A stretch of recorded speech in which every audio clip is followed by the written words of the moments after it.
9 चेंडू 26 धावा. राज चांगली गोलंदाजी करताना 3 चेंडूमध्ये 6 धावा खर्च केलेल्या आहेत. पुन्हा एकदा जतीनला थांबवलंय, रोखलंय. यावेळेला आपण बघतो चेल होईल का, तर इथे फलंदाज बाद होताना जतीन किनी याच्या खेळीला पूर्ण विराम लागतोय. मैदानाच्या आतमध्ये मिस्टर अल्पेश पाटील येईल तोपर्यंत घेतो एक छोटासा डीजे ब्रेक.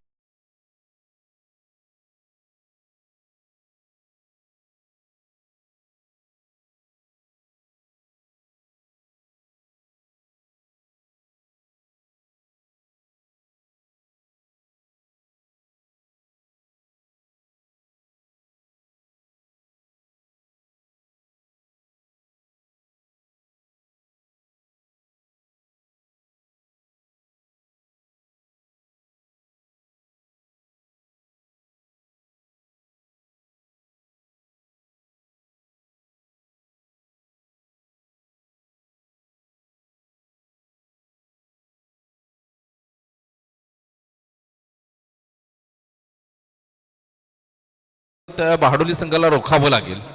इथून हे 2 चेंडू निर्णायक असतील. शेवटच्या षटकाचं भवितव्य अवलंबून असेल या 2 चेंडूंवर.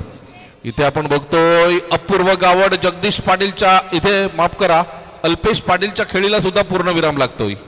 7 चेंडू विजयासाठी 26 धावा. रोहित पाटील मैदानाच्या आतमध्ये 7 चेंडू 26 धावा.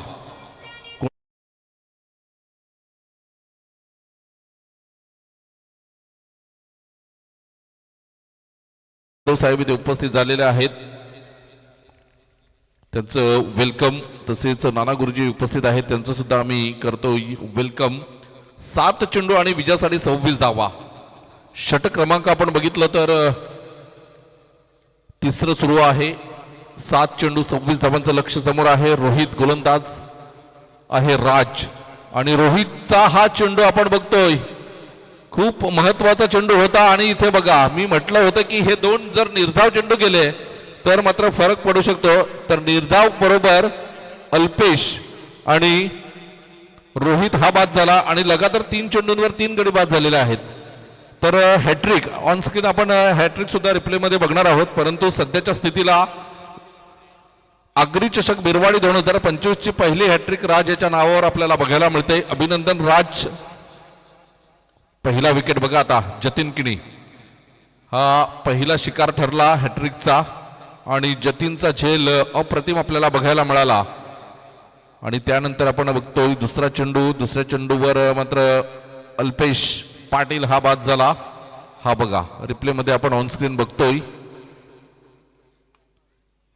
आणि त्यानंतर मात्र हा तिसरा चेंडू आपल्याला बघायला मिळतोय. हॅट्रिक चेंडू होता. रोहित यांनी सुद्धा मोठा प्रहार करण्याचा प्रयत्न केला होता आणि अगदी सीमारेषेच्या जवळ हा झेल आपल्याला बघायला मिळेल. आणि झेल घेणारा खेळाडू होता आदर्श तरे. तर 3 खेळाडू 3 चेंडूंवर बाद करून हॅट्रिक मात्र साध्य केली गेली. प्रथमेश